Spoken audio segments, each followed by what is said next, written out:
Cek, cek, cek, cek. Setelah Shoyan memasuki mode anggap punya tubuh spiritual dari minggu lalu, Medusa yang menunggu di luar mulai panik dan bertanya-tanya bagaimana kabar Kampak Boy 1 itu setelah berhadapan dengan ahli senior yang begitu kuat. Trio macan lain juga mulai kehilangan kesabaran dan berniat untuk memanggil Yao Ming untuk meminta ketua suku Piton 9 alam baka itu mencari cara membangunkan Shoyan. Namun sebelum mereka benar-benar memanggil Yao Ming, tanah di sekitar tablet batu bergetar hebat diikuti dengan fluktuasi energi pada serta formasi segel keemasan yang di permukaan warisan Huang Quan Yao Zheng tiba-tiba saja menyala dan membuat trio macan auto antusias berpikir bahwa jiwa tuan muda ketiga keluarga Shou itu akan segera kembali ke tubuh fisiknya.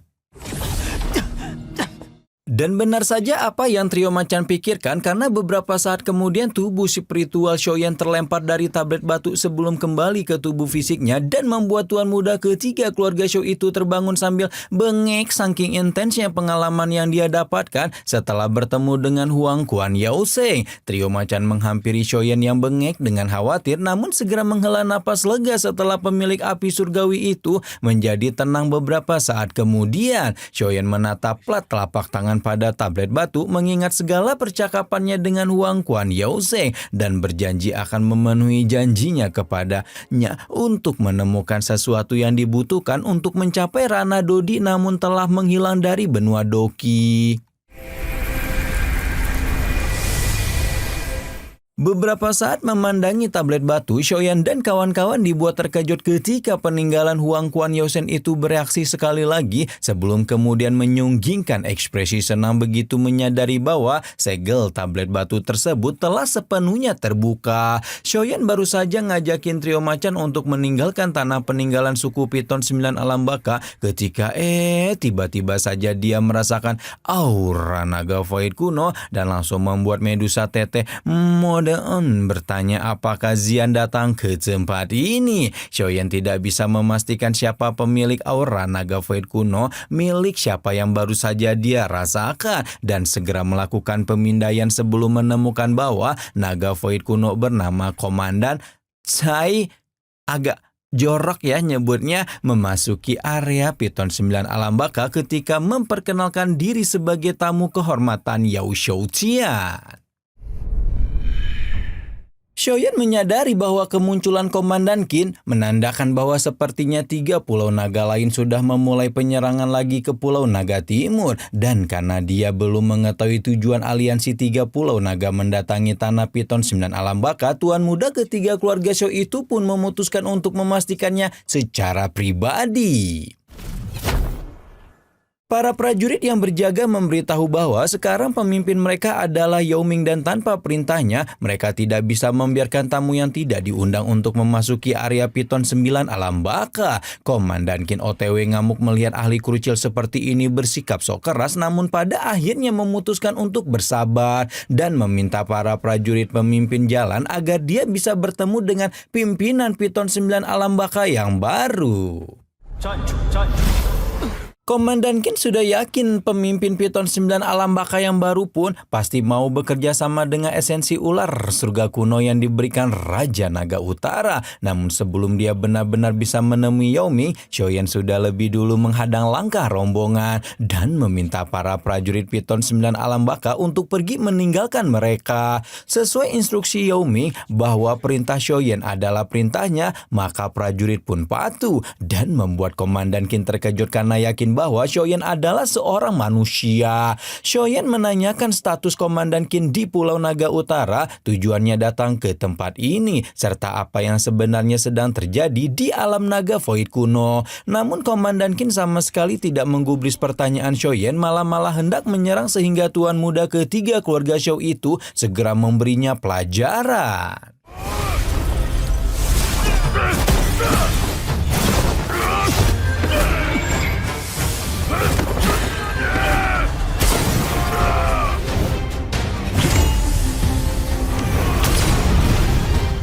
Tidak membutuhkan waktu lama sampai Komandan Qin dibuat babak belur oleh Shoyan dan tidak memiliki pilihan kecuali dengan patuh menjawab semua pertanyaan anak manusia tersebut. Komandan Qin menjelaskan bahwa saat ini ketiga Pulau Naga sedang menyerang Pulau Naga Timur. Namun karena ada Kaisar Naga yang baru serta para tetua yang keluar dari pengasingan, serangan itu tidak berjalan dengan lancar. Karena itulah akhirnya para Raja Naga berusaha mencari dukungan dari suku binatang lain, termasuk dirinya yang diperintahkan Raja Naga Utara untuk membawakan esensi darah ular surga kuno demi meminta dukungan Piton 9 alam baka. Para Raja Naga juga berniat mengajak serta suku Phoenix Iblis Surga dan bersedia menyerahkan Kaisar Naga pada suku tersebut apabila perang telah dimenangkan.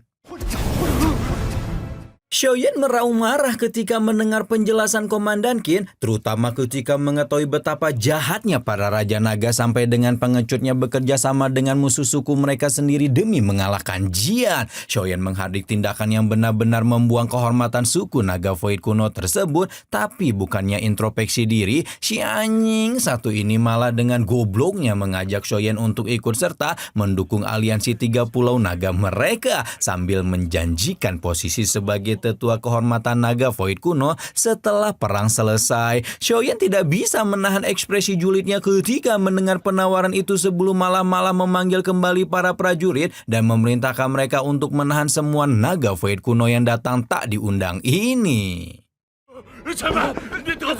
Tete Medusa udah panik banget mendengar apa yang sedang terjadi di alam Naga Void kuno dan mengajak Shoyan untuk segera pergi ke sana dan membantu Xian yang seharusnya berada dalam masalah. Namun Shoyan memilih untuk mengambil langkah dengan tidak terburu-buru karena dia yakin kekuatan Xian sudah sangat meningkat setelah keluar dari retreat. Sebaliknya, Shoyan berpikir untuk menemui Yao Ming lebih dulu dan membicarakan beberapa hal dengan ketua suku Piton 9 alam baka tersebut. Sementara Shoyan hendak berbicara dengan Yao Ming, situasi di alam Naga Void kuno semakin tidak terkendali karena sekarang 3 Pulau Naga sudah sampai di Pulau Naga Timur dan sedang menunggu pasukan Phoenix Iblis Surga untuk membobol pertahanan Pulau Naga Timur beramai-ramai.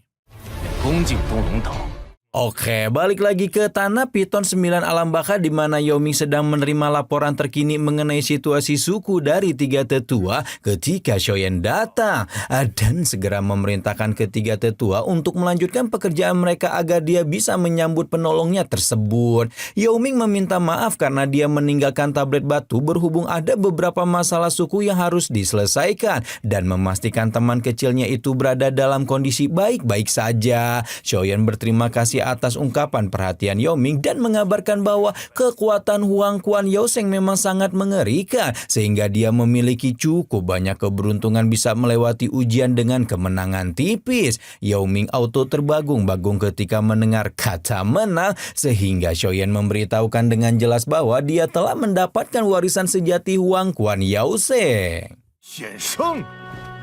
Dengan kemenangan tersebut, metode kultivasi kemarahan mata air kuning juga sudah muncul di tablet batu dan bisa diakses secara bebas oleh Yao Ming. Yao Ming menghela napas putus asa ketika mempertanyakan kapan dia memiliki kesempatan untuk melatih kemarahan Huang Quan, mengingat bahwa seseorang harus mencapai bintang 3 doseng, sementara dia masih berada di ranah doseng bintang 2 dan entah kapan bisa melakukan terobosan. Meski demikian, Yao Ming masih menyimpan harapan Shoyan mau membagi sedikit saja esensi darah Huang Quan Yaoseng karena dia yakin esensi darah itu akan sangat berguna untuknya melakukan terobosan. Shoyan hanya tersenyum kecil melihat Yao Ming yang kayaknya takut-takut banget mau minta jatah esensi darah karena mengingkari sesuatu yang sudah dijanjikan pada orang lain bukanlah karakternya. Shoyan kemudian mengeluarkan esensi darah Huang Quan Yaoseng dari cincin penyimpanannya dan membuat Yao Ming tidak bisa menahan rasa kagum ketika melihat benda dengan fluktuasi energi luar biasa tersebut. Shoyan menyatakan bahwa tanpa bantuan Yao Ming dan trio macan, dia pasti tidak akan bisa mendapatkan benda berharga ini. Dan karena itulah dibanding memilikinya seorang diri, Shoyan meminta izin pada Yao Ming untuk membagi esensi darah setengah dodi tersebut untuk mereka berlima secara rata. Shoyan sendiri tidak berniat untuk menikmati esensi darah Huang Quan Yaoseng untuk dirinya sendiri, melainkan menyimpannya untuk diberikan kepada Abah agar gurunya bisa mencapai bintang 1 doseng. 我还有一事相求。 Setelah menyelesaikan masalah esensi darah dan warisan Huang Quan Youseng, Xiaoyan pun masuk ke topik selanjutnya dan memohon kesediaan Yao Ming untuk mengabulkan satu lagi permintaannya. Yao Ming meminta Xiaoyan untuk bersikap santai aja bro, berkata bahwa dia pasti akan memenuhi permintaan penolongnya sekuat tenaga. Nah, sebelum masuk ke permintaan pokok, Xiaoyan disclaimer dulu nih dengan menanyakan apakah Yao Ming sudah mendengar informasi tentang rencana aliansi antara Piton 9 Alam Baka dengan Naga Void kuno atuh. Yao Ming mengangguk berkata bahwa para tetua memberitahu bahwa utusan Naga Void kuno akan segera tiba dan dia juga sedang menunggu mereka. Xiaoyan berkata bahwa dia sudah bertemu dengan utusan yang dimaksud dan membuat Yao Ming langsung bengong ketika teman mudanya itu berkata telah menangkap para utusan. 停下了！ Yao Ming auto ngeri-ngeri sebadan-badan mendengar perkataan Xiaoyan, memikirkan bahwa urusan dengan naga void kuno jelas bukanlah sesuatu yang kecil bagi suku binatang iblis. Yao Ming dengan hati-hati bertanya apakah Pulau Naga Utara melakukan sesuatu yang menyinggung Xiaoyan, dan tuan muda ketiga keluarga Xiao itu hanya menghela napas berat ketika menjelaskan bahwa telah lahir Kaisar Naga yang baru di Pulau Naga Timur, dan seharusnya Kaisar Naga baru inilah yang akan memimpin naga void kuno mencapai kejayaannya kembali. Namun ternyata 3 pulau naga lain tidak terima dan berniat membentuk aliansi untuk mengkhianati Kaisar Naga yang baru. Kata berkhianat langsung menusuk sudut hati Yao Ming yang masih belum sepenuhnya sembuh dari pengkhianatan adiknya sendiri. Apalagi kemudian mendengar bahwa 3 pulau naga sampai mengundang musuh mereka alias Phoenix Iblis Surga demi mendukung pemberontakan. 真是败类！ Yao Ming yang pernah menjadi korban pengkhianatan internal sangat memahami kejinya sikap 3 pulau naga terhadap kaisar mereka yang baru, namun masih tidak memahami kenapa Xiaoyan tampak begitu ingin ikut campur pada konflik internal naga void kuno. Disinilah Xiaoyan menjelaskan latar belakangnya dengan Jian serta hubungan keduanya yang sudah menjadi sahabat sehidup semati sejak lama. Karena itulah, jangankan hanya konflik internal suku, bahkan jika hukuman langit mengincar Jian pun, dia akan tetap membantu sahabatnya. Karena itulah satu-satunya hal yang Xiaoyan minta kepada Yao Ming terkait hal ini adalah memastikan bahwa Piton 9 Alam Baka tidak akan ikut campur dalam masalah naga void kuno, kalaupun nantinya akan ada utusan baru yang akan datang. Tapi ternyata... 那我可办不到。 Nah, buat kalian yang nggak sabar gitu ya sama spoilernya Cakra Diva gitu, spoilernya Cakra Diva, spoilernya BTTH yang udah Cakra Diva upload itu sampai dari awal sampai tamat itu ya, pokoknya udah tamat itu yang jutaan view itu, kalian bisa langsung nonton aja di Ginosis ya, udah banyak tuh di playlistnya, malahan udah ada yang semua tuh dari awal sampai tamat nanti ya, udah yang udah digabung gitu maksudnya. Iklan. Xiaoyan terkejut bukan kepala mendengar Yao Ming ternyata menolak permintaannya, berpikir akankah ketua suku Piton 9 Alam Baka itu tidak berdaya untuk menolak aliansi dengan kekuatan sebesar 3 pulau naga. Namun ternyata Yao Ming tidak mau ikut campur, bukannya untuk menerima tawaran aliansi 3 pulau naga, melainkan membantu Kaisar Naga baru yang merupakan sahabat baik penolongnya. Xiaoyan tidak bisa menahan senyuman lebarnya mendengar pernyataan Yao Ming dan mengucapkan terima kasih sebelum kemudian meminta izin untuk menggunakan mata air kuning sekali lagi. Iya, Xiaoyan meminjam mata air kuning 9 Alam Baka adalah untuk mengantarkan Tante Medusa memulai transformasinya, berpikir bahwa mereka tidak punya waktu lebih banyak untuk dibuang lagi. Xiaoyan menatap Medusa dengan pandangan kompleks karena tidak mengetahui seberapa lama transformasi bininya akan berlangsung sebelum kemudian meminta perempuan yang telah berbagi banyak cerita dengannya itu untuk berhati-hati dengan hawa dingin di dalam mata air. Medusa mengingatkan bahwa dia merupakan ras ular yang sudah terbiasa dengan energi yin dingin sebelum kemudian melangkah menuju mata air dan bersiap untuk memasuki wilayah suci Piton 9 Alam Baka tersebut. Namun Xiaoyan yang tidak bisa menekan kekhawatiran di hatinya memanggil Medusa sekali lagi dan menyerahkan pil Bodhisattva Agung yang dia murnikan dalam seleksi tetua menara pil kecil. Medusa tersenyum kecil ketika menerima pil Bodhisattva Agung, menitipkan Jian kepada lakinya sebelum kemudian berubah menjadi piton penelan surga yang menyerbu ke dalam mata air kuning 9 Alam Baka dan memulai jalan transformasi yang menentukan takdirnya di masa depan.